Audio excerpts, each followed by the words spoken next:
दोस्तों नमस्कार, मैं प्रशांत कौशिक संवाद इंडिया के मंच पर आप सभी का हार्दिक स्वागत करता हूं, हार्दिक अभिनंदन करता हूं, हार्दिक अभिवादन करता हूं। आप सभी जानते हैं कि संवाद इंडिया के मंच पर विभिन्न महत्वपूर्ण विषयों पर चर्चा हम आपके सामने लेकर आते रहते हैं और आज भी इसी संदर्भ में देश की राजनीति में जो इस समय वर्तमान में जो राजनीतिक घटनाक्रम घटित हो रहे हैं, उसके संदर्भ में हम चर्चा हम आपके सामने प्रस्तुत कर रहे हैं। संवाद इंडिया के मंच पर आज की हमारी चर्चा है जो महाराष्ट्र में वर्तमान में एक राजनीतिक घटनाक्रम ऐसा घटित हुआ जिसने देश की राजनीति को एकदम चौंका भी दिया और संभावना हालांकि बहुत समय से लोग व्यक्त कर रहे थे, लेकिन इस तरह से वह घटित होगा ये किसी ने नहीं सोचा था। एनसीपी का एक धड़ा अजित पवार के नेतृत्व में उनसे अलग होता है और महाराष्ट्र की जो वर्तमान सरकार है, शिंदे सरकार, उसमें शामिल हो जाता है और वो मुख्यमंत्री के तौर पर अजित पवार शपथ ले लेते हैं। उसके पश्चात लगातार विभिन्न तरह के कयास और लगाए जाने लगे हैं कि एनसीपी के और विधायक उनके साथ आ सकते हैं। वह कहते हैं 40 विधायक हमारे साथ हैं, लेकिन अभी उनके साथ 9 विधायक, पहले जो उनका जो धड़ा आया है सामने आया, उसमें 9 विधायक उनके साथ आए हैं। तो ऐसे में एनसीपी का जो अगला रुख होगा क्या होगा, और शरद पवार ने उसकी क्षतिपूर्ति के लिए अपने जो सक्रियता लगातार बढ़ा दी है और उन्होंने अपने जो सतारा में वहां जाकर अपने राजनीतिक जो नई वर्तमान घटनाक्रम से जो प्रभावित उनकी जो नई पारी है उसको उन्होंने वहां से इशारा भी कर दिया किस तरह से वे उससे आगे लेकर बढ़ेंगे। वहीं बीजेपी के अगर दृष्टिकोण से भी देखें तो कुछ दिन पहले नरेंद्र मोदी जी ने भोपाल मध्य प्रदेश में जाकर एक भ्रष्टाचारियों के खिलाफ एक्शन करने की उन्होंने गारंटी की बात की थी, लेकिन उसके तुरंत बाद ही बीजेपी के अंदर वो सब नेता महाराष्ट्र के शामिल होते हैं जिन पर भ्रष्टाचार के आरोप हैं। तो ये जो घटनाक्रम है ये क्या दर्शाता है, ये क्या संकेत देता है, इन सब चर्चा करने के लिए हमारे साथ देश के बहुत ही वरिष्ठ पत्रकार हैं, उनका परिचय मैं अपने दर्शकों से करा देता हूँ। हमारे साथ सुनील शुक्ला जी इलाहाबाद से जुड़े हुए हैं, जो कि बहुत ही वरिष्ठ पत्रकार हैं, उनको मैं अभिनंदन करता हूँ, स्वागत करता हूँ संवाद इंडिया मंच पर। साथ ही हरी जोशी जी मेरठ से जुड़े हुए हैं, बहुत ही वरिष्ठ पत्रकार हैं, उनका भी मैं स्वागत करता हूँ संवाद इंडिया मंच पर। साथ ही हिमांशु जी गुजरात से हमारे साथ जुड़े हुए हैं, उनका भी बहुत बहुत स्वागत है, बहुत बहुत अभिनंदन है संवाद इंडिया मंच पर। तो चर्चा की शुरुआत सबसे पहले हिमांशु जी से करता हूँ कि महाराष्ट्र से लगे हुए गुजरात में वह बैठे हैं और महाराष्ट्र की राजनीति भी गुजरात में और महाराष्ट्र की राजनीति काफी एक दूसरे के कहे जाते प्रभावित करती है। अब क्या लगता है कि महाराष्ट्र में राजनीतिक घटनाक्रम घटित हुआ है, वह क्या इशारा करता है और इसके आने वाले समय में विपक्षी एकता की जो बातें की जा रही थी वह कितनी इस तरह प्रभावित होंगी, या बीजेपी को महाराष्ट्र में इसका नुकसान और बड़ा उनके लिए होने की संभावना बढ़ गई है? क्या लगता है हिमांशु जी?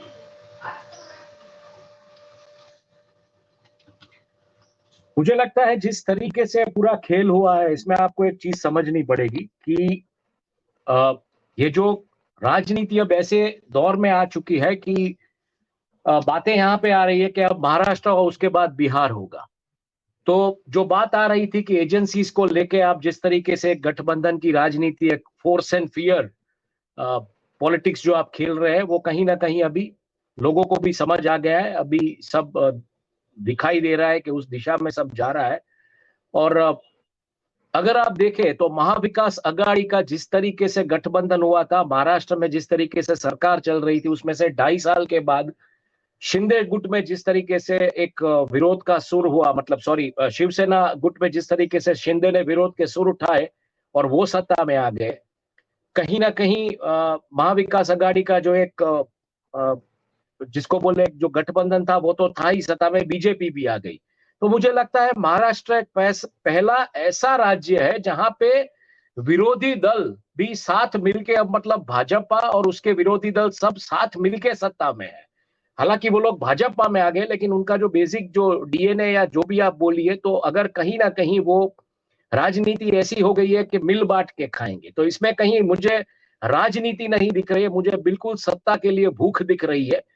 और देखते हैं आने वाले दिनों में क्या होता है, क्योंकि जिस तरीके का महाराष्ट्र का ड्रामा अनफोल्ड हुआ है, तो क्या ये कोई ऐसी चाल तो नहीं है, सोची समझी साजिश तो नहीं है कि 2024 के लोकसभा के चुनाव इसके चलते जल्दी से आप डिक्लेयर कर दो और आगे जाके महाराष्ट्र में कुछ वापस ऐसे भूकंप आए कि आप सेंट्रल पे भी ध्यान दे ना सको और महाराष्ट्र पे भी ध्यान दे ना सको। तो I think wait and watch करना पड़ेगा। पर मुझे फिलहाल ऐसा लगता है कि ये जो राजनीति है इसमें बहुत सारी पॉसिबिलिटीज है, जोड़ तोड़ की भी पॉसिबिलिटीज है। जिस तरीके से सत्ता में तीनों पार्टी आ गई तो वो अपना अपना कर लेगी या क्या करेगी, कौन सा नेता अपना खुद का मतलब घर भरेगा, क्योंकि देखिए जीएसटी में सबसे ज्यादा कंट्रीब्यूशन फिलहाल महाराष्ट्र दे रहा है। तो बिल्कुल एक बात तो तय है कि पैसा आज की तारीख में जो आपके मनी बैग्स है वो महाराष्ट्र से ही आ रहे हैं।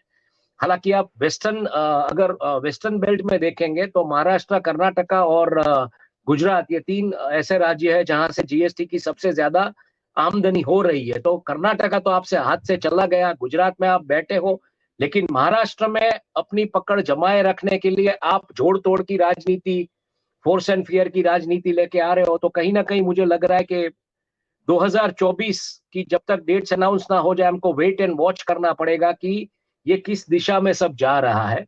और कहीं ऐसा ना हो कि जैसे बोलते हैं ना कि आप बड़ा मतलब सोच के चल रहे हो, क्योंकि फिलहाल जो बातें आ रही है वो कहीं ना कहीं ऐसी आ रही है कि जो 404 का आंकड़ा बीजेपी पार करना चाहती है लोकसभा के चुनाव में, वो नहीं दिख रहा है फिलहाल। साउथ में पूरा का पूरा खत्म हो चुका है। मणिपुर को लेके नॉर्थ ईस्ट में भी कुछ समस्याएं शुरू हो गई है। मतलब ईस्ट में भी अगर आप देखने जाए तो बंगाल में जिस तरीके से ममता बनर्जी और नॉर्थ ईस्ट के राज्य में मणिपुर की घटना को लेके जो सेंटीमेंट बिल्टअप हो रहा है, तो रहा क्या आपके पास नॉर्थ और वेस्ट, तो उसमें आप कर करके कितना जोर लगाएंगे और कितनी सीट लाएंगे। तो मुझे लगता है फिलहाल ये इस दिशा में है कि चलिए सीट भले कम आए, लेकिन जो तिजोरी है देश की, जो ट्रेजरी है देश की, उसके ऊपर एटलीस्ट कब्जा जमाया जाए। तो मुझे फिलहाल तो ये एक टेम्पररी पॉलिटिक्स लगता है, लेकिन आने वाले समय में देखेंगे। और मेरे ख्याल से सुनील शुक्ला जी है तो वो इस बात पे थोड़ा ज्यादा, क्योंकि इनका अभ्यास जिस तरीके से रहता है शुक्ला जी का, तो वो भी इस बात पे ज्यादा लाइट डालेंगे कि क्या किस तरीके से हो रहा है। पर बिल्कुल मुझे लग रहा है कि अगर आपको सीट्स नहीं मिल रही है तो आप तिजोरी पे अपना, ट्रेजरी पे अपना वर्चस्व बनाए रखना चाहते हो, और मुझे राजनीति कुछ इस दिशा में चल रही हो ऐसा लग रहा है। जी, जी। हरि जी, आपने जैसे हिमांशु जी को सुना, उन्होंने कुछ इशारे किए, और आपको क्या लगता है कि अगर बीजेपी के पास ऐसी क्या मजबूरी हो गई कि जो एनसीपी के जो सेकंड लाइन की लीडरशिप है, जिसमें अजित पवार हैं, प्रफुल्ल पटेल है, या दूसरे जो अन्य नेता हैं, ऐसी प्रकार हम देखा शिवसेना की जो सेकंड लीडरशिप थी, जिसमें एकनाथ शिंदे वगैरह आते हैं, उस सेकंड लीडरशिप को जिन पे भ्रष्टाचार के आरोप बीजेपी खुद लगाती रही है, और इसमें देवेंद्र फडणवीस का एक बड़ा चर्चित वीडियो इस समय वायरल है, कि जिसमें वो चक्की पीसिंग जैसे शब्द का अजित पवार के लिए इस्तेमाल कर रहे हैं। वहीं प्रधानमंत्री मोदी जी ने स्वयं कुछ दिन पहले मध्य प्रदेश में भ्रष्टाचार के आरोप एनसीपी पर लगाए थे। तो ऐसी क्या मजबूरी उनके सामने हुई, सेकंड लीडरशिप को लेकर वे अपने साथ सरकार में शामिल कर रहे हैं, उनके द्वारा वे अपनी कोशिश कर रहे हैं अपने को आगे बढ़ाने की, मतलब क्या मजबूरी आप देखते हैं इस बारे में? क्या मोदी जी का जो मैजिक कहा जाता था वह कमजोर पड़ रहा है? हरिशंकर जी। देखिए, महाराष्ट्र पर आज कोई भी राजनीतिक विश्लेषक या पत्रकार कुछ बोलता है तो बहुतायत में अनेक बिंदुओं पर अगर शब्द का इस्तेमाल करता है। अगर उसके बगैर इस वक्त महाराष्ट्र की जो राजनीतिक उठापटक चल रही है उसका भविष्य क्या होगा, वो कैसे हुई, क्या हुआ, तो एक उसे अगर के बगैर पूरा नहीं किया जा सकता, और एक अगर में पूरा संसार एक बोतल में बंद हो सकता है। तो अभी बहुत सारी चीजें हैं, भविष्य के गर्भ में है। पिछली बार जब अजीत पवार गए थे तो एक अलग परिदृश्य था, वापस आ गए थे तो वॉशिंग मशीन में धुलकर आ गए थे। अभी अभी क्या है कि ये जितने भी लोग गए हैं और मंत्रिमंडल में शामिल हुए हैं, वे सब के सब कहीं ना कहीं भ्रष्टाचार के आरोपों में घिरे हुए हैं। और निश्चित तौर पर केंद्रीय जांच एजेंसियां उनको लगातार खंगाल रही थी, उन पर नजर रखे हुए थी, उन्हें पूछताछ उनसे चल रही थी। और ऐसे लोग हैं जैसे छगन भुजबल हैं, जो एक कालांतर में जब उन्होंने राजनीति की शुरुआत नहीं की थी तो वो सब्जी का ठेला लगाते थे, और उसके बाद शिवसेना में गए, फिर कांग्रेस में आए, और फिर वो एनसीपी में आए, और एनसीपी से अब वो फिर चले गए हैं। तो ये 600 करोड़ के आदमी हैं आज की तारीख में, और इन पर काफी आरोप रहे हैं, और लगभग अजीत पवार भी ऐसे ही घिरे रहे हैं। तो बीजेपी इस वक्त बहुत अच्छी वॉशिंग मशीन है, और वो वॉशिंग मशीन का दरवाजा खुद बीजेपी ने अब खोल दिया है महाराष्ट्र में कि भाई आओ और घुस जाओ, एक चक्कर लगाओ, साफ हो और शुद्ध और पवित्र हो जाओ, गंगा नहा लो। तो ज्यादातर लोग अभी ऐसे गए हैं। अभी क्या है कि ये नहीं कह सकते कि उनके साथ में कुल कितने विधायक हैं, और शरद पवार के साथ में कितने विधायक हैं, ये अंदर का जो गणित है, जो बाहर से दिख रहा है, जो उस लेटर पर दस्तखत किए हैं विधायकों ने, वो कैसे किए हैं। और फिर ये कहा जा रहा है कि जब इन विधायकों की बैठक हुई उसमें सुप्रिया सूले भी मौजूद थी, बाद में वो उठकर चली गई थी, ये टाइम्स ऑफ इंडिया की रिपोर्ट है। तो ऐसी ऐसी स्थिति में वहां का जो परिदृश्य है उसको समझना बहुत आसान नहीं है। लेकिन शरद पवार को जो लोग जानते हैं और उनकी राजनीति को जानते हैं, उसमें कुछ भी संभव है। और शरद पवार को उस मराठा किले में जहां पर उनका साम्राज्य है, वहां मात देना बहुत मुश्किल काम है। और अजीत पवार उनके भतीजे हैं, लेकिन बच्चे हैं, कच्चे हैं, ये भी साबित हो सकता है। तो अजीत पवार उप मुख्यमंत्री बन गए और भाजपा की मजबूरी है, भाजपा की मजबूरी ये है कि अभी शिवसेना के विधायक और ये सब अयोग्य हो जाते हैं, जो टूटा हुआ धड़ा है। तो उनकी वहां पर महाराष्ट्र में सरकार अल्पमत में आ जाएगी, और सरकार अल्पमत में आ जाएगी तो उसका इंतजाम करके रखना है, तो उसका इंतजाम करके उन्होंने फिलहाल रख लिया है। और ये भी हो सकता है कि कल आने वाले समय में अजीत खड़गे आपको मुख्यमंत्री दिखाई दें, और ये भी संभव है कि अजीत खड़गे फिर आकर अपने चाचा जी के पैर पकड़ लें, बोले मैं तो, वो कह भी रहे हैं कि मैं तो उनका आशीर्वाद लेकर आया हूं, ये तक कहा है उन्होंने। तो वहां बड़ा उल्टा पुल्टा मामला है, समझ नहीं आ रहा है। लेकिन विपक्षी एकता को इससे थोड़ा सा अभी आघात पहुंचा है, क्योंकि शिवसेना ने, उद्धव ठाकरे के एक विधायक ने जो उनके बहुत करीबी हैं, उन्होंने कहा कि हम इस पर पुनर्विचार कर रहे हैं महाविकास अघाड़ी पर, और एकला चलो रे वाली स्थिति में है। वो भी उनके उनके साथ भी स्थिति ऐसी है कि वो इतना आगे निकल आए हैं कि उनके पास पीछे मुड़कर देखने का रास्ता नहीं है, पीछे जाने के लिए कोई उनको वो नहीं बचती है। और शरद पवार की स्थिति का अभी ये नहीं मालूम है कि कल को शरद पवार भी वहां जाकर बैठ जाए भाजपा में, तब क्या होगा। क्योंकि शरद पवार जो है अनप्रेडिक्टेबल आदमी है, उनके बारे में कोई कयास नहीं लगाया जा सकता। पर जिस तरह से वो चल रहे हैं अभी पिछले दिनों से, और महाविकास अघाड़ी ने जिस तरह से वहां पर उपचुनाव और दूसरे चुनाव जीते हैं, उसमें वो महाअघाड़ी की ताकत को पहचान गए हैं। और ये भी बात है कि भाजपा अब सूर्यास्त की तरफ है, जो उसकी परफॉर्मेंस है, जो जिस तरीके से देश भर में माहौल बन रहा है, जिस तरीके से अभी तेलंगाना में जो रैली हुई, अभूतपूर्व रैली, इतनी भीड़, मेरा ख्याल मैंने महेंद्र सिंह टिकैत के किसान आंदोलन में जो सिसौली में पंचायत हुई थी, जब वीर बहादुर सिंह मुख्यमंत्री थे, तब इतनी भीड़ देखी थी। उसके बाद किसी रैली में इतनी भीड़ मैंने देखी नहीं।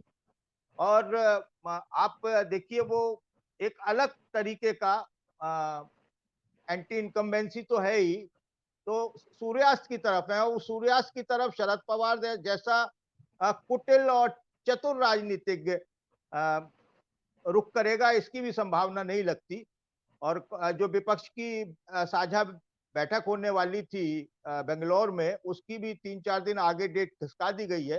तो उम्मीद ये करनी चाहिए कि इन लोगों को उम्मीद है कि 2-3 दिन में ये सारी चीजें साफ हो जाएंगी और परिदृश्य बिल्कुल साफ हो जाएगा, उसके बाद वो बैठक करेंगे। मुझे तो अभी ऐसा ही लगता है। जी निशांत जी।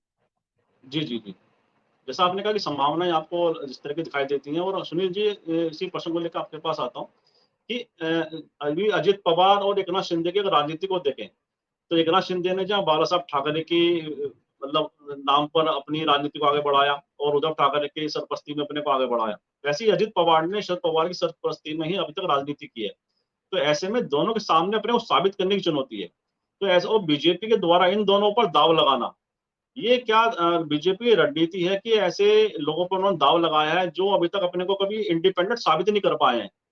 क्या बीजेपी सत्ता के चक्कर में क्या सेल्फ गोल कर बैठी है? क्या लगता है आपको? धन्यवाद प्रशांत जी। ये तो महाराष्ट्र का जो घटनाक्रम है उसने एक बार फिर ये साबित किया है कि सत्ता में बने रहने के लिए और सत्ता को बनाए रखने के लिए भारतीय जनता पार्टी किसी सीमा तक जा सकती है। एक जो पार्टी विथ डिफरेंस का एक नारा जो पार्टी देती थी, वह कहीं ना कहीं मुझे लगता है कि इस तरह की घटनाक्रम से बुरी तरह से प्रभावित हुई है। जो कुछ गोवा में हुआ, जो कुछ मध्य प्रदेश में हुआ, जो कुछ कर्नाटक में हुआ, इसके अलावा जो महाराष्ट्र में हुआ, इससे लगता है कि अभी कुछ दिन पहले, 4-5 दिन पहले, आप याद कीजिए प्रधानमंत्री जी ने क्या कहा था भोपाल में। एनसीपी का नाम लिया था और कहा था कि एनसीपी के नेताओं के ऊपर लाखों करोड़ रुपए के घोटाले के आरोप है, परिवारवादी पार्टी है और घोटाले और भ्रष्टाचार में लिप्त है। और उन्होंने कहा था कि वो भ्रष्टाचार में, उनका वादा है, ये उनकी गारंटी है कि वो भ्रष्टाचारियों को छोड़ेंगे नहीं। और उन्होंने ये कहा था कि जो विपक्षी दल, कांग्रेस जैसे लोग जो गारंटी दे रहे हैं उनका विश्वास मत कीजिए, मेरी गारंटी में विश्वास कीजिए। तो एक गारंटी तो आपके सामने निकल के आ गई कि जिसपे आपने भ्रष्टाचार का आरोप लगाया, उन्हीं लोगों के साथ, उन्हीं लोगों को आपने सरकार में शामिल कर लिया, उनको आपने मंत्री बना दिया। आप किरीट सोमैया साहब से पूछिए कि जो अभी हारून रशीद, क्या नाम है उनका, मंत्री जी का, जिनके खिलाफ उन्होंने कितना बड़ा अभियान चलाया था और रोज कहते थे कि अभी जेल जाने वाले हैं, जेल जाने वाले हैं, अपना बस्ता पैक कर लें, कभी भी जेल जा सकते हैं। किरीट सोमैया का आप ट्वीट्स पढ़ लीजिए। और उस हारून साहब को सरकार ने मंत्री बना दिया। आपने छगन भुजबल का नाम लिया। छगन भुजबल साहब 2 साल जेल में रह करके आए हैं इसी सरकार में, और गंभीर आरोप है उनके ऊपर। प्रधानमंत्री जी ने सिंचाई घोटाले और सहकारिता घोटालों का उल्लेख किया था, आप याद कीजिए अपने भाषण में भोपाल में। उन घोटालों में अजीत दादा पवार का नाम है, उनके खिलाफ भी जांच चल रही है। पहले जब मंत्री आपने इनको बनाया था, मुख्यमंत्री बन गए थे ये, तो खत्म कर दिया गया। फिर सब ईडी ने, सीबीआई ने कहा कि हम नए सिरे से जांच करेंगे। तो सवाल है ना कि आप भ्रष्टाचार खत्म करने की बात कर रहे थे और भ्रष्टाचारियों को अपने मंत्रिमंडल में शामिल कर ले रहे हैं। प्रश्न यह है कि सत्ता तो बनी रहेगी, इसमें कोई दो राय नहीं। यह जो पूरा का पूरा प्रयास है, इसमें मुझे लगता है कि एक तो शरद पवार की प्रतिष्ठा को धक्का पहुंचाना है कि शरद पवार अपनी पार्टी को एक नहीं रख पा रहे हैं, तो विपक्षी एकता में इनकी क्या भूमिका रहेगी। एक विश्वसनीयता को कम करना। दूसरी चीज मुझे लगता है कि जो विपक्षी एकता हो रही है, जो प्रयास किए जा रहे हैं, उसकी धार को कमजोर करना कि अगर ये महाराष्ट्र जैसे राज्य में महाविकास अघाड़ी के लोग अपने एक साथ नहीं है, तो देश के अन्य हिस्सों में अन्य विपक्षी पार्टियां एक साथ कैसे रह सकेंगी। गोया की विपक्षी एकता के पूरे प्रयास को लोगों के बीच में अविश्वसनीय बनाने की एक कोशिश है। दूसरी चीज है कि इसीलिए आप देखिए ना कि एक नए तरह का नरेशन चलाने का प्रयास किया जा रहा है कि जो एनसीपी में टूट हुई है वह शरद पवार की सहमति से हुई है। यह कहने वाले भी लोग आपको बहुत मिल जाएंगे जी। जो लोग ये बात कर रहे हैं कि शरद पवार की सहमति से हुई है, वह इस बात को नेपथ्य में रखने का प्रयास कर रहे हैं कि जिन भ्रष्टाचारी बीजेपी कर रही थी, उन भ्रष्टाचारियों को अपने साथ शामिल कर लिया। यानी कि उसके भ्रष्टाचार के खिलाफ जो मुहिम है, वह मुहिम उतनी ही तगड़ी है जितनी अभी भी है। जबकि इस घटना के बाद ये लगता है कि भ्रष्टाचार के खिलाफ आपकी कोई मुहिम नहीं है, केवल लोगों के ऊपर दबाव बनाने की आपकी कोशिश है। आज ये सवाल कोई करने वाला नहीं है बीजेपी के साथ कि जिनको आप भ्रष्ट बता रहे थे, जिनके खिलाफ आप कार्रवाई करने की गारंटी दे रहे थे, उनको आपने सरकार में गए शामिल कर लिया। और ऐसा भी नहीं है कि मतलब आप ये इनकी आम शोहरत भी किस तरह की है, भी आप सबकी जानकारी में है। मैं नहीं कहता कि छगन भुजबल साहब के खिलाफ सभी आरोप सिद्ध हो गए हैं, लेकिन आम शोहरत कैसी है महाराष्ट्र में, ये तो सब जानते हैं, और कम से कम भारतीय जनता पार्टी को तो पता ही पता है। तो ये पूरा का जो पूरा अभियान है, वो भारतीय जनता पार्टी ने विपक्षी एकता के धार को कुंद करने की कोशिश की और लोगों के बीच में अविश्वसनीय बनाने का प्रयास किया। शरद पवार के मैंने एक मराठा नेता की आवश्यकता है बीजेपी को, क्योंकि महाराष्ट्र में उनके पास मराठा लीडरशिप नहीं है। कोई मजबूत नेता उनके पास नहीं है। वो चाह रहे हैं कि उनके पास कोई नेता ऐसा आ जाए। और एनसीपी में चूंकि बहुत महत्वाकांक्षी व्यक्ति हैं अजित पवार दादा, और उनको उनके ऊपर प्रयास कर, तो इसके पहले भी जा चुके हैं वो, उसके पहले उप मुख्यमंत्री बन चुके थे, 5वीं बार उप मुख्यमंत्री बने हैं। उनके राजनीतिक महत्वाकांक्षाओं का आकलन आप कर लीजिए कि उसे ऊपर बढ़ने के लिए तैयार है। उनको मुख्यमंत्री बीजेपी नहीं बनाएगी, उनको बनाएगा तो गठबंधन नहीं, महाविकास अघाड़ी का गठबंधन नहीं बना सकता। लेकिन ये मजबूरी उनकी यह है कि जो लोग सत्ता में बने रहने के लिए और ईडी और सीबीआई की जो जांच चल रही है उसको कमजोर करने के लिए इन लोगों के ऊपर दबाव डाल के इनको लिया गया। यह कोई राजनीतिक दल बदल नहीं है, या कोई एनसीपी का राजनीतिक दो फाड़ नहीं है। यह ईडी या केंद्रीय जांच एजेंसियों के दबाव में जो नेता उनके राडार पे हैं उनके ऊपर दबाव में लेकर के उनको अपनी पार्टी में शामिल किया गया है। और एनसीपी में शरद पवार के लीडरशिप के ऊपर सवाल पैदा करने की कोशिश की गई है, और विपक्षी एकता के ऊपर विपक्षी एकता के पूरे प्रयास को लोगों के बीच में विश्वसनीय बनाने का प्रयास किया गया। आपने सही कहा कि अभी तो सरकार चल रही है, सरकार में जो शिंदे साहब की सरकार है महाराष्ट्र में, उसके ऊपर तो कोई खतरा नहीं है, बहुमत में भी सरकार है वो। लेकिन जो 16 विधायकों का, जिसमें शिंदे साहब शामिल हैं, उनके ऊपर जो सर्वोच्च न्यायालय का निर्देश है कि एक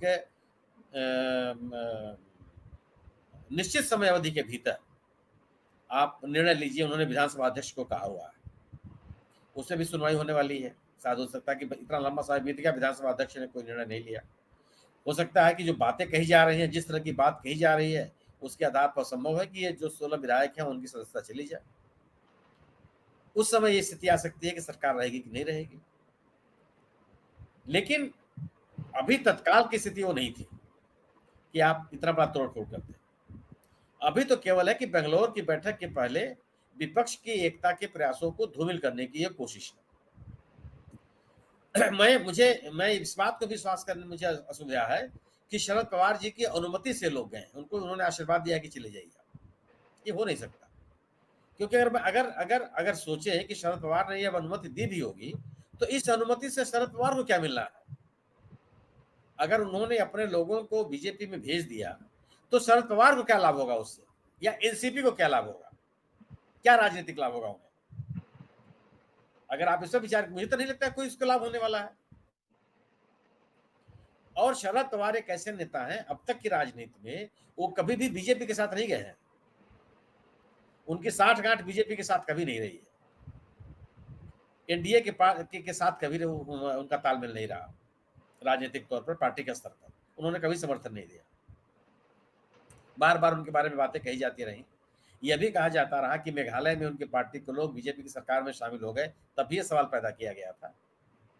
लेकिन मेघालय मैं मानता हूं कि तमाम राज्यों में ऐसे नेता लोग होते हैं जिनको अपने दल से टिकट नहीं मिलता तो ऐसे राजनीतिक दलों की तलाश करते हैं जिनके बैनर तले चुनाव लड़ने, जीत ले हार ले जो भी है, लेकिन वो पार्टी के प्रतिनिधि नहीं मरे, उनको नहीं कहा जा सकता।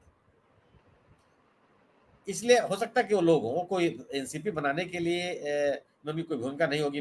जो मेघालय में उनके एमएलए चुने गए हैं, उनकी पार्टी के उनके सिंबल पर चुनाव जरूर जीते हैं।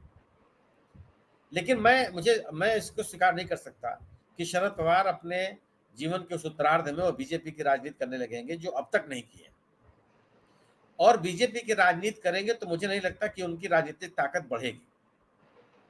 वह जिन इलाकों में उनका असर है, महाराष्ट्र के माने कोल्हापुर, पूना, सांगली, बारामती, ये जो इलाके हैं जहां पे उनका असर है और प्रभावशाली नेता माने जाते हैं, वह लोग भी मूलतः कांग्रेस के समर्थक रहे हैं। और कांग्रेस से निकले हुए शरद पवार के कांग्रेस, और मुझे में भी है कि उस इलाके में और लगभग महाराष्ट्र के तमाम इलाकों में किसानों के बीच में शरद पवार जी की बड़ी ताकत है, बड़े सम्मान के साथ देखे जाते हैं। सहकारिता आंदोलन के माध्यम से किसानों को सशक्तिकरण का बड़ा प्रयास किया उन्होंने, और आज भी इस लिहाज से इनका आदर है। गन्ना किसानों के लिए उन्होंने बहुत संघर्ष किया, और गन्ना किसान बहुत ताकतवर है इस पूरे के पूरे इलाके में। तो शरद पवार की राजनीतिक ताकत है, लेकिन राजनीतिक रूप से वैचारिक स्तर पर उनका समर्थन कांग्रेस के नजदीक है, बीजेपी के नजदीक नहीं है। मुझे नहीं लगता कि अजित पवार जो शरद पवार की लीगेसी है, उस पवार में सेंध लगा करके उसका वोट या उसके समर्थकों को बीजेपी की तरफ ले जाने में सफल हो पाए। ये संभव नहीं। राजनीति तो संभावनाओं का खेल है, आगे क्या होगा। लेकिन जितना उन इलाकों में जा करके मैंने समझा है कि वहां पे बीजेपी के तुलना में कांग्रेस की ज्यादा दखल है, परंपरागत रूप से लोगों में है पकड़। कुछ लोग कहते हैं कि जो एनसीपी का युवा वर्ग है उनके बीच में अजीत दादा पवार का समर्थन है। अजीत दादा पवार ऐसा नहीं कि कागजी नेता है, मजबूत नेता है, जनाधार वाले नेता है, और एक उन्होंने अपनी राजनीतिक ताकत बनाई है। लेकिन शरद पवार से अलग होकर के ये राजनीतिक ताकत उनकी कितनी बनेगी, मुझको इसमें संदेह लगता है। क्योंकि शरद पवार अभी यह बताने की स्थिति में है कि उनकी लीगेसी किसके साथ है और किन लोगों को पसंद करते हैं। उनकी लीगेसी सुप्रिया सुले के साथ जाएगी कि उनकी लीगेसी प्रफुल्ल पटेल और अजीत पवार के साथ जाएगी, या वो बताने की स्थिति में अभी हैं। और उन्होंने ये बताया लोगों के साथ कि वो अजीत पवार के साथ नहीं है। अजीत पवार ने उनको धोखा दिया है और पार्टी तोड़ करके गए। इसीलिए सुनील तटकरे और प्रफुल्ल पटेल जैसे लोगों को उन्होंने पार्टी से बाहर किया, अजीत पवार को उन्होंने बाहर किया। यह बात कही जा रही थी कि शरद पवार जी ये कहते हुए सुने भी गए थे कि वो जो पार्टी के सिंबल को बचाने के लिए चाहे जो अनुशासनात्मक कार्रवाई करने के लिए कोई कार्रवाई नहीं करेंगे। लेकिन अभी बात भी गलत हो गई। सुप्रिया सुले ने चिट्ठी लिखी, तुरंत कार्रवाई हुई और प्रफुल्ल पटेल, सुनील तटकरे और अजीत पवार तुरंत पार्टी से निकाले गए। और जो मंत्री की शपथ ग्रहण किए हुए हैं उनकी सदस्यता खत्म करने के लिए शरद पवार ने जो पार्टी के प्रदेश अध्यक्ष हैं, जैन पाटिल या क्या उनका नाम, उन्होंने पत्र भी लिखा विधानसभा अध्यक्ष को। यह सुप्रीम कोर्ट ने तय कर दिया है कि पार्टी के मामलों में पार्टी के अध्यक्ष की भूमिका होगी, लेजिस्लेटिव पार्टी के चेयरमैन या अध्यक्ष की भूमिका नहीं होगी। और आज भी पार्टी शरद पवार जी के हाथ में है, उसके वो चेयरमैन है और कार्यकारी अध्यक्ष सुप्रिया सुले हैं। ये प्रफुल्ल पटेल पार्टी से निकाले जा चुके हैं। तो एक लंबी लड़ाई है ये। शरद पवार को, मुझे नहीं लगता है कि शरद पवार आज इस उम्र में भी उनको महाराष्ट्र की राजनीति से खारिज किया जा सकता है। जो ये पहल हुई है, जो ये भारतीय जनता पार्टी ने ये कार्रवाई की है, मुझे लगता है कि इससे भारतीय जनता पार्टी की अपनी साख के ऊपर असर पड़ेगा। जो लोग भारतीय जनता पार्टी को एक पार्टी डिफरेंस मानते हुए उनके साथ रहते थे, उनके मन में एक तरह का विश्वास पैदा हो सकता है। होगा या नहीं होगा मैं नहीं कह सकता। मुझे भी लगता है कि जो भ्रष्टाचार के खिलाफ एक मुहिम की बात भारतीय जनता पार्टी करती थी, उस बात को लेकर के भी लोगों के मन में एक तरह का अविश्वास बन सकता है कि आज के 2 दिन पहले आप इनको भ्रष्टाचारी बता रहे थे, नाम लेकर के आपने कहा था, और इन लोगों को आपने सरकार में शामिल कर लिया। यह जो उठापटक है, मुझे लगता है कि इस सरकार को बचाए रखने की कोशिश है और विपक्षी एकता के धार को और विश्वसनीय बनाने का एक प्रयास है। लेकिन मुझे नहीं लगता कि इससे वो असर पड़ेगा। मुझे लगता है कि इससे जो विपक्षी एकता की कोशिशें हैं वो और तेज होंगी, और वो कोशिश अगर परवान चढ़ी तो भारतीय जनता पार्टी के लिए बड़ी चुनौती होगी।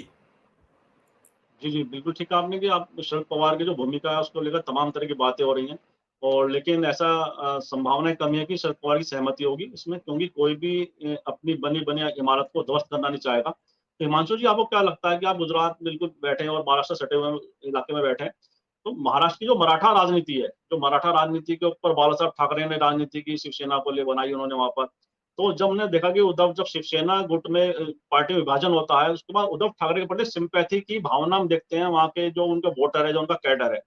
क्या शरद पवार के साथ भी उसी तरह का एनसीपी का कैडर और ज्यादा मजबूत तरीके से जुड़ा रहेगा, और शरद पवार और उद्धव ठाकरे की जो राजनीति है, जो मराठा राजनीति एक तरह से कही जाती है, क्या वह इनके साथ और दोबारा मजबूत होगी और बीजेपी को उसका आप नुकसान देखते हैं, फायदा देखते हैं? क्या लगता है आपको हिमांशु जी?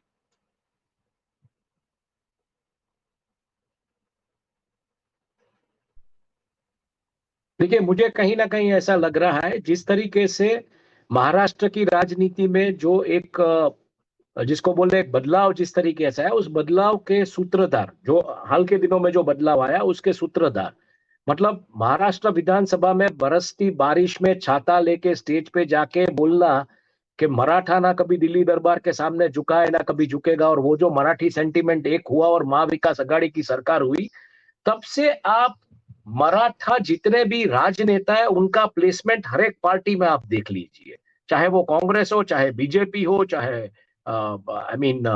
शिवसेना हो या एनसीपी हो, तो कहीं ना कहीं ये मराठा सेंटिमेंट एक न्यूज मोमेंटम बना है। मुझे ऐसा लग रहा है इसके पीछे बिल्कुल एक डिजाइन है।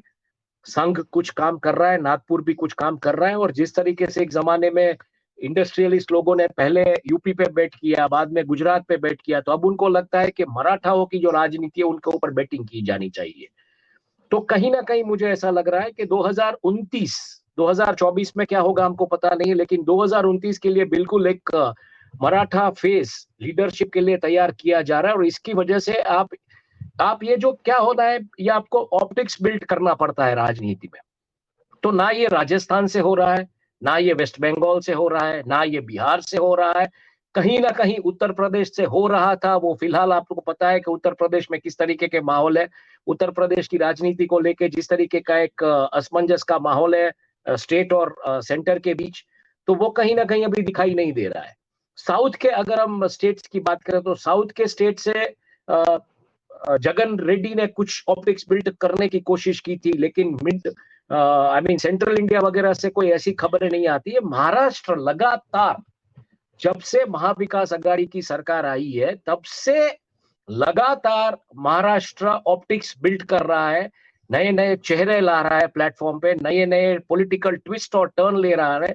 तो आपको एक बात समझ लेनी चाहिए कि अगर जब लोग बोलते हैं ना कि राहुल गांधी का और नरेंद्र मोदी का कोई कंपैरिजन नहीं हो सकता, लेकिन आपको कंपैरिजन करना पड़ेगा नरेंद्र मोदी का भी शरद पवार जैसे सीजन पॉलिटिशियंस या जैसी सीजन पॉलिटिशियन, वो किस तरीके से मतलब एक पूरा राजनीतिक बिछा के बैठते हैं और उस पर कैसे खेलते हैं।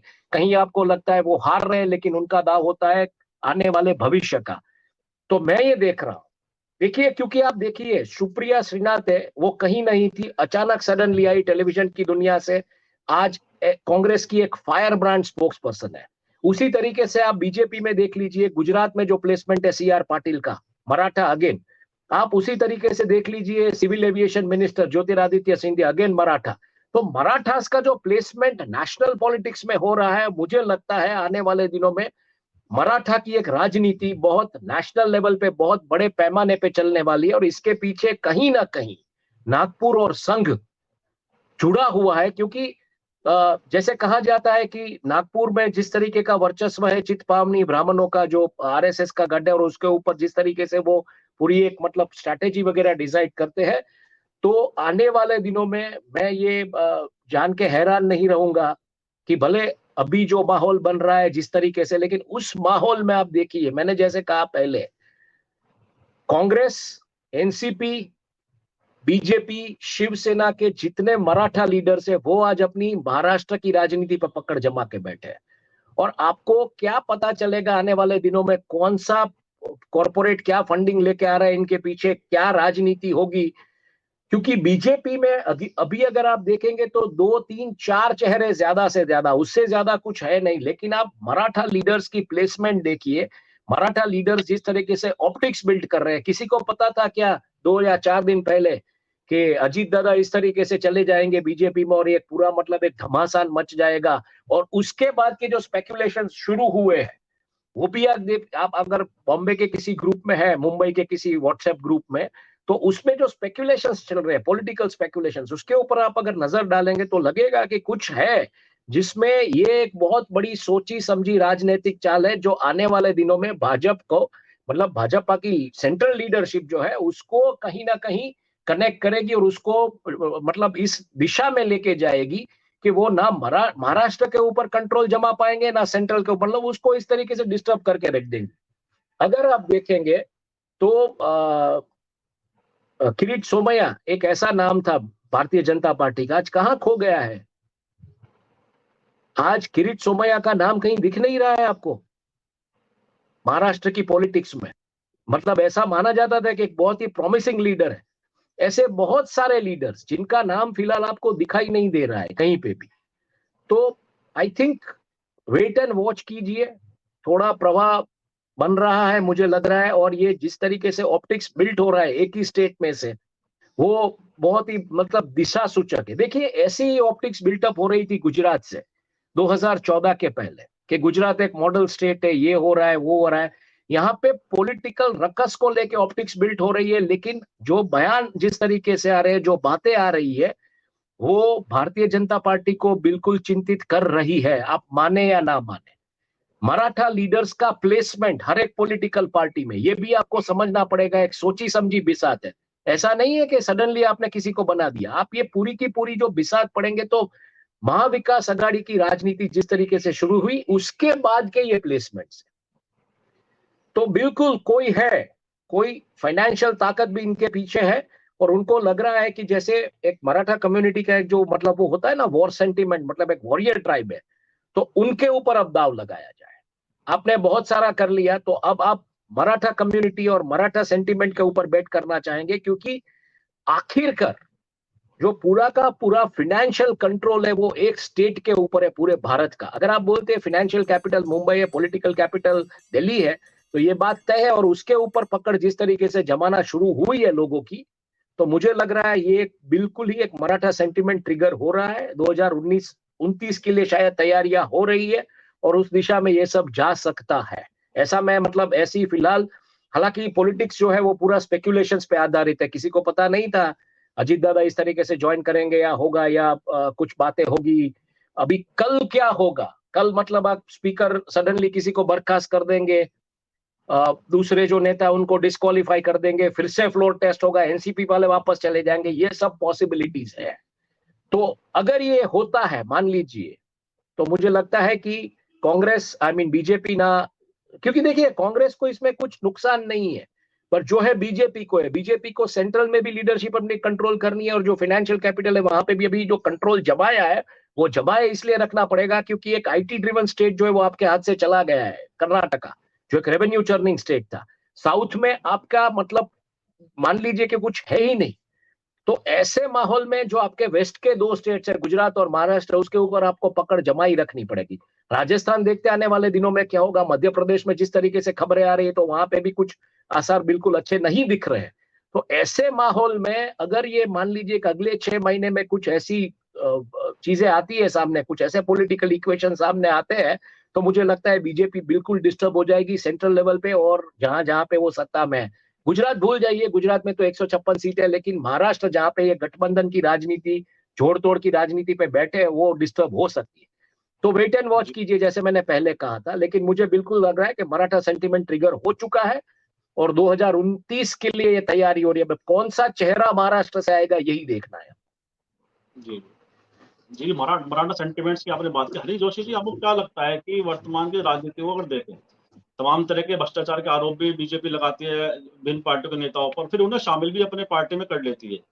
और साथ ही जिस तरह से पार्टियों को कमजोर किया जा रहा है, जो बीजेपी की विपक्षी पार्टियां उन्हें कमजोर किया जा रहा है उनके नेताओं को अपने में शामिल करके, तो ऐसी संभावना है क्या विभिन्न प्रदेशों में भी हम देख सकते हैं? जैसे जनता दल यूनाइटेड के बारे में या आरजेडी के बारे में बिहार में कहा जा रहा है, पश्चिम बंगाल में टीएमसी के बारे में कहा जा रहा है, उत्तर प्रदेश में समाजवादी पार्टी के बारे में भी उनके नेताओं ने, बीजेपी के नेताओं ने दावे किए हैं। विभिन्न प्रदेशों की इस तरह की बड़ी लंबी फहरिस्त है। और जिस तरह से मोदी जी ने उस भाषण में गिनाए थे जो नाम भ्रष्टाचार के पार्टियों को लेकर, नेताओं को लेकर, क्या वो सब टारगेट पे है बीजेपी के? क्या लगता है आपको हरीश जोशी जी? देखिए बीजेपी के टारगेट पर तो हैं, लेकिन महाराष्ट्र के घटनाक्रम में मुझे जो एक सकारात्मक बात दिखाई देती है वो ये है कि जो विपक्षी एकता का जो मामला था वो जहां ठहर गया था या जहां पर प्रश्न चिन्ह लग गए थे, वहां पर अब सुगबुगाहट दूसरे तरीके की है। जैसे अखिलेश का बयान है वो बिल्कुल अलग तरीके का बयान आया है। तो अब सबको ये लगने लगा है कि आज महाराष्ट्र में हुआ है, कल उत्तर प्रदेश में होगा, परसों कलकत्ता में होगा, फिर उसके बाद बिहार में होगा, फिर वो सब जगह होगा, जहां जहां जरूरत है वहां होगा। तो ऐसी स्थिति में जो नॉन बीजेपी लोग हैं, दल हैं, वो अब मुझे लगता है ज्यादा चिंतित हैं और वो ज्यादा जल्दी दिखाएंगे विपक्षी एकता में, उस तरफ कदम बढ़ाएंगे और ये विपक्षी एकता इस महाराष्ट्र के घटनाक्रम से कमजोर होने की जगह है और मजबूत होगी।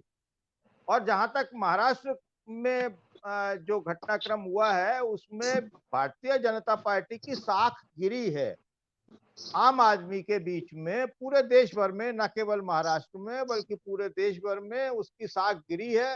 सुनील जी ने जैसा कहा कि जो पार्टी चाल चरित्र और चेहरे की बात करती थी वो आज बिल्कुल ऐसे खड़ी हो गई है। मैं उन शब्दों का जो आ रहे हैं मैं अंदर करता हूँ, वो बहुत अपमानजनक स्थिति है। कोई ऐसी बात उसमें है नहीं। और जहां तक महाराष्ट्र की घटना है उसे शरद पवार किस तरीके से अब आगे हैंडल करते हैं, और वो हो सकता है कि शरद पवार खुद भी चाहते हो कि ये जो ट्रबल क्रिएटर हैं ये चले जाएं, और क्योंकि वो सुप्रिया को आगे बढ़ाना चाहते हैं, तो ये उनके पारिवारिक राजनीति भी है। लेकिन देश की, महाराष्ट्र की जो जमीनी पकड़ है, महाराष्ट्र में जो कोऑपरेटिव वाले मसले हैं या और दूसरी जो जगह गन्ना बेल्ट है, तो वो जो पकड़ है वो शरद पवार की आज भी बरकरार है। और महाराष्ट्र की जो राजनीति है, शरद पवार की जो राजनीति है वो वहीं से चलती है। और वो वहां पर एक निश्चित तौर पर दूसरा चेहरा खड़ा कर देंगे तो कल वो अजीत पवार और प्रफुल्ल पटेल हो जाएगा, मुझे ऐसा लगता है। जी जी जी जी, आपने शुगर लॉबी को बड़ी मजबूत पकड़ है शरद पवार जी की, और आसानी से वह छोड़ेंगे भी नहीं उसको। और सुनील जी, जैसे आपने सबको सुना, इसमें 2-3 पर्सन मैं ऐड करता हूँ कि एक तो जो मणिपुर की जो इस समय जो स्थिति बनी हुई है, और जिस तरह से राहुल गांधी के दौरे के बाद मणिपुर चर्चा का केंद्र बन गया था देश की मीडिया के अंदर भी, चर्चाओं में भी, क्या उससे ध्यान हटाने के लिए आनंद फानंद में अजीत पवार वाला एपिसोड को क्रियान्वित किया गया। और साथ ही अगर अजीत पवार के दावे को माने तो 40 विधायक की बात कर रहे हैं, और संजय गुट के पास 40 विधायक हैं, तो क्या बीजेपी ने स्वयं को अपने को समेट लिया है महाराष्ट्र के अंदर? क्यों 80 सीट तो इन्हीं की हो जाती हैं अगर हम माने शिंदे की और अजीत पवार की जो 40 का दावा है इनके पास। और साथ ही मेरे ख्याल से मैं समझता हूँ 40 पे भी नहीं मानेंगे, 10-5 सीट और एक्स्ट्रा भी चाहेंगे। तो अगर 80 सीट ही मान लें, 40-40, तो बीजेपी ने 80 सीट से खुद को विड्रॉ कर लिया महाराष्ट्र के अंदर, खुद को कमजोर कर लिया। क्या लगता है आपको पूरे परिदृश्य के अंदर ये? महाराष्ट्र में बीजेपी अपने बूते ताकत हासिल नहीं कर सकती, कभी भी उसकी इतनी बड़ी ताकत नहीं रही। उसको किसी न किसी सहयोगी की ही आवश्यकता है, और वह बार बार ऐसे सहयोगों की तलाश में लगी हुई है। इसी तरह के प्रयासों में उसने शिंदे साहब को अपने साथ लिया, और इसी प्रयास में अजीत पवार के ऊपर लगातार उनकी निगाह थी। अजीत पवार के बारे में महीनों से चर्चा है, कब टूट जाएंगे, कब टूट जाएंगे, कब टूट जाएंगे, कहा था कि छोटी चले जाएंगे। ये कोई ऐसा नहीं कि अप्रत्याशित है, राजनीतिक हल्के में जब बहुत तेजी से चर्चा थी। और जब पिछले दिनों आप याद कीजिए, शरद पवार जी ने अपने इस्तीफे की घोषणा की थी, उसी पार्टी पर अपने कब्जे को बनाए रखने का ही उनका एक राजनीतिक प्रयास था। उसके पहले आप याद कीजिए जब इन्होंने उप मुख्यमंत्री पद की शपथ ले लिया था और 2 दिन के भीतर उनको वापस लौट आए। शरद पवार की पार्टी में अजीत पवार के पर आम आदमी भारतीय जनता पार्टी की निगाह पहले से थी। और अजीत पवार एक ऐसे व्यक्ति हैं जिनके और प्रफुल्ल पटेल दोनों जिनके ऊपर केंद्रीय जांच एजेंसियों का दबाव है। उन केंद्रीय जांच एजेंसियों के दबाव के कारण ये इनकी पकड़, इनकी रीच में थे प्रफुल्ल पटेल भी और अजीत पवार। बाकी जो लोग हैं छगन भुजबल जैसे लोग वो तो थे ही थे। केंद्रीय जांच एजेंसियों का आप याद कीजिए ना सर, जो शिवसेना को टूट करके लोग मिले थे सिंधे साहब के साथ, उसमें कितने लोग हैं जिनके खिलाफ ईडी की नोटिस है, जांच है, लगातार जांच चल रही है उनके खिलाफ। वो लोग उनके एजेंसियों का उपयोग करके उन्होंने दबाव बना कर तोड़ा, और यही स्थिति इनके साथ हुई। तो बीजेपी को अब सहयोगी की आवश्यकता है। बीजेपी में वो लीडरशिप नहीं है जो लीडर जिसके अकेले अपने बूते पर वो पार्टी को आगे बढ़ा सके। वो प्रमोद महाजन और मुंडे साहब का दौर नहीं। जो गडकरी साहब की ताकत है वो नागपुर के इलाके में, उसको आगे नहीं करना चाहते। और नागपुर के ही फडणवीस साहब आते हैं, वो ब्राह्मण चेहरा है। एक एक नेता की इनको तलाश है, लेकिन ये लोग इनको इस पार्टी को आगे नहीं बढ़ा सकते, क्योंकि अजीत पवार की राजनीति खुद निर्भर है शरद पवार के ऊपर। शिंदे साहब की कुल राजनीति निर्भर है बाला साहब ठाकरे के ऊपर। तो बाला साहब ठाकरे की जो लिगेसी है वो शिंदे साहब के साथ थोड़ी जाएगी, वो तो उद्धव ठाकरे के साथ जाएगी। और ये दिखाई भी पड़ रहा है जिस तरीके से उद्धव ठाकरे की रैलियां हो रही हैं और जो लोग उसमें बड़े पैमाने पर शामिल हो रहे हैं, लग रहा है कि लोग उनको पसंद कर रहे हैं और एक सहानुभूति की लहर भी उनके पक्ष में है। चुनाव में क्या होगा नहीं होगा तो चुनाव पता चलेगा, लेकिन जो राजनीतिक गतिविधियां हैं उसमें लोगों की भागीदारी हो रही है। शिव सैनिक जो है वो अभी भी उद्धव ठाकरे के साथ अपने आप को जुड़ावा महसूस कर रहा है, ये दिखाई पड़ रहा है। वही स्थिति अजीत पवार की है। अजीत पवार अपने ताकत पर क्या एनसीपी के समर्थकों को बीजेपी के साथ जोड़ लेंगे, ये तो आने वाला समय बताएगा। शरद पवार से इंडिपेंडेंट उनकी कोई राजनीति हो सकती है, इसकी भी परीक्षा भी होनी है। एक कोशिश किया है बीजेपी ने, लेकिन इस कोशिश में बीजेपी ही ज्यादा बेनकाब हुई है। शालीनता और सुचिता की राजनीति करने वाली बीजेपी के ऊपर ज्यादा धक्का लगा है। सत्ता में बने रहना बड़ी ताकत नहीं है, सत्ता को बनाए रखना बड़ी ताकत है। यह महत्वपूर्ण है कि आपने राजनीति की, इसके साथ साथ सबसे ज्यादा महत्वपूर्ण है कि अपनी राजनीति करते हुए आपने किस तरह की लिगेसी को छोड़ा। बीजेपी महाराष्ट्र में क्या कर रही है? खैर, अब अगर आप बात कीजिए तो बिल्कुल सही है कि ये केंद्रीय जांच एजेंसियों का के बल पर अन्य राज्यों में भी ये दबाव बनाए हुए हैं, चाहे पश्चिम बंगाल हो और चाहे बिहार हो। लेकिन बिहार में आरजेडी इनके कब्जे में नहीं आई। लालू यादव जेल चले गए, सजा भोग लिए, फिर चार्जशीटेड हो गए, लेकिन उन्होंने समझौता नहीं किया। परिणाम क्या हुआ कि जो पार्टी सिमट गई थी बिहार में, वो सिंगल लार्जेस्ट पार्टी बन गई पिछले चुनाव में। और तेजस्वी यादव ने अकेले अपने बूते पर सिंगल लार्जेस्ट पार्टी आरजेडी को, और आज इस देश की बीजेपी के खिलाफ एक बड़ी ताकत बन के उभरी है राज्य में। नीतीश कुमार के ऊपर कोई हमला हो नहीं पा रहा है। नीतीश कुमार के लोगों को तोड़ने की कोशिश की जा रही है, और उपेंद्र कुशवाहा और आरसीपी सिंह को अपने साथ ले ही गए, अपने साथ अपने खेमे में रखा उन्होंने। आरसीपी सिंह तो पार्टी में शामिल हो गए और उपेंद्र कुशवाहा साहब जो है वो उनके अलायंस में शामिल हो गए। तो ये कोशिश जरूर हो, और ये कोशिश इस बात के लिए है कि विपक्ष के एकता के प्रयासों को ही एक लोगों के बीच अविश्वसनीय बनाया जाए। और ये तो तथ्य है कि आम आदमी बिखरे हुए और टूटे हुए घराने के साथ नहीं जुड़ना चाहता। वो ये चाहता है कि अगर लोग हैं तो एकताबद्ध हैं, मजबूती के साथ लड़ रहे हैं और बीजेपी को चुनौती देने की स्थिति में। यह जो माहौल जो बनाने की कोशिश कर रहा है अपोजिशन के लोग, इसी माहौल को बीजेपी खारिज करने के प्रयास में, और इसलिए किसी भी तरह से वो इनके प्रकार इन पार्टियों में तोड़फोड़ करने का प्रयास कर रही है। और ये दबाव ही है कि कांग्रेस को छोड़ करके कोई भी राजनीतिक दल बीजेपी के खिलाफ उतना हमलावर नहीं है जितना उसको होना चाहिए विपक्षी राजनीति करते हुए। लेकिन इसका खामियाजा सही भुगत रहे हैं। मायावती जी का हसरत देख लीजिए आप। मायावती जी ना तो बीजेपी के साथ खुल के जा पा रही हैं और न विरोध कर पा रही हैं। अगर आप बीजेपी के खिलाफ राजनीति करते हैं तो बीजेपी के खिलाफ आपको दिखना पड़ेगा ना, तभी तो बीजेपी से सहमत आदमी आपके साथ जाएगा, अन्यथा क्यों जाएगा? और अगर वो बीजेपी के पक्ष में है तो आपके माध्यम से बीजेपी में क्यों जाएगा? वो सीधे बीजेपी को वोट देगा, उनके नेताओं का समर्थन करेगा। तो जिन जिन नेताओं ने, जिन जिन लोगों ने बीजेपी के दबाव में, केंद्रीय एजेंसियों के दबाव में वह बीजेपी के खिलाफ उतनी मुखरता के साथ नहीं खड़े हो पा रहे हैं, वो अपना जनाधार भी खो रहे हैं। और जो लोग बीजेपी को समर्थक हैं वो तो बीजेपी के साथ जाएंगे ही जाएंगे, उनको किसी माध्यम की आवश्यकता है। लेकिन ये जरूर बिल्कुल आप ये सही है कि अन्य राज्यों में भी अन्य विपक्षी दलों के ऊपर भी बीजेपी घात लगाने का प्रयास कर रही है। उस प्रयास के पीछे मेरे जैसे व्यक्ति समझ यह है कि केवल विपक्ष की विश्वसनीयता को लोगों के बीच में कम करना, उनकी राजनीतिक ताकत को लोगों के बीच में कम करना, विपक्षी एकता के प्रयासों को चोट पहुंचाना, लोगों के बीच में उसको अविश्वसनीय बनाना, यह कोशिश है।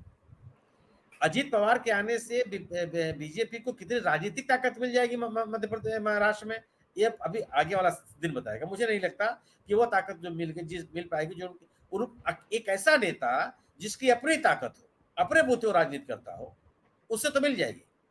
जिसे बाला साहब ठाकरे की अपनी राजनीति थी, उनका समर्थन जब प्राप्त था बीजेपी को, तो बीजेपी आगे बढ़ती रही, शिवसेना के लोग उनके साथ भी रहे। लेकिन उद्धव ठाकरे आज अगर उनके साथ चले जाएं तो मुझे लगता है कि एक ताकत बनेगी, कि उद्धव ठाकरे की अपनी ताकत है। बाला साहब ठाकरे के सौजन्य से उनको जो ताकत प्राप्त हुई है, उद्धव ठाकरे के पास है। बाला साहब ठाकरे के विपरीत अलग हट करके शिंदे साहब उस ताकत को नहीं बटोर सकते। एक इलाके विशेष में दो चार उनका असर है। शिंदे साहब को आप खारिज नहीं कर सकते हैं यार, वो भी ताकतवर नेता है। लेकिन शिवसेना की लेगेसी उनके साथ है, इसमें तो बहस होगी। इसको एकदम प्रथम दृष्टिया और आंख मूंद के विश्वास नहीं किया जा सकता। तो ऐसा नेता अगर आपके साथ जुड़ता है जिसकी अपनी खुद की ताकत है, वह अपने मतदाताओं, अपने समर्थकों को आपके साथ लाने में सक्षम होता है। लेकिन अगर उसकी खुद की ताकत का स्रोत कोई अन्य है, तो वह आपके लिए कैसे ताकतवर हो सकता है, इस पर तो बहस हो सकती है। तो मेरा ये मानना यह है कि राजनीतिक ताकत बटोरने के बजाय महाराष्ट्र की सरकार को यह बचाने की कोशिश है, इन विपक्ष के नेताओं को अविश्वसनीय बनाने का प्रयास है। लोग इस बात पर कितना, बीजेपी के इस अभियान पर कितना यकीन कर पाएंगे कि एक बीजेपी ये कहती है कि हम भ्रष्टाचार के खिलाफ लड़ाई लड़ रहे हैं, ये तमाम विपक्ष के नेता जो हैं वो सब भ्रष्टाचारी हैं, इनके खिलाफ जांचें चल रही हैं, और अगर आप भ्रष्टाचार खत्म करना चाहते हैं तो बीजेपी के साथ आइए। तो लोग उस नारे को विश्वास करेंगे, या भ्रष्टाचारियों को आप अपने साथ लेके चले आ रहे हैं तो उस नारे पे आपका वो नारा लोगों के बीच में अविश्वसनीय होगा। ये दो सवाल है। इसीलिए बीजेपी अपने नारे के प्रति लोगों की विश्वसनीयता को बनाए रखने के लिए यह नरेशन चला रही है कि अजीत दादा पवार शरद पवार से पूछ करके गए हुए हैं, जबकि इस बात में मुझे कुछ तर्क समझ में नहीं आता। जी बिल्कुल ठीक कहा आपने कि कहीं ना कहीं बीजेपी की विश्वसनीयता इन सब घटनाक्रम से कहीं कमजोर होती है। और जैसा प्रधानमंत्री जी लगातार या बीजेपी दावा करती है हम भ्रष्टाचार को छोड़ेंगे नहीं किसी भी हालत में, लेकिन इस तरह के घटनाक्रम ये दर्शाते हैं कि वह भी अपने केवल चुनावी फायदे के लिए सारा गणित बैठाने में समय लगे हुए हैं। तो देश की राजनीति आने वाले समय और क्या नजारे दिखाती है, यह सबकी चर्चाओं में है। और आने वाला समय बताएगा कि बीजेपी को उसका कितना फायदा होता है, नुकसान होता है, या विपक्ष और ज्यादा मजबूत होकर एक साथ आगे बढ़ता है। तो इन सब बातों के साथ आज की चर्चा को विराम भी देते हैं। और मैं जो हमारे पैनलिस्ट हैं सुनील शुक्ला जी, हरिशंकर जोशी जी और हिमांशु जी का बहुत बहुत आभार और धन्यवाद व्यक्त करता हूँ, जिन्होंने बहुत ही सारगर्भित विश्लेषण कर हमारे दर्शकों के लिए बहुत ही अच्छी चर्चा प्रस्तुत की। बहुत बहुत आपका पुनः आभार, धन्यवाद।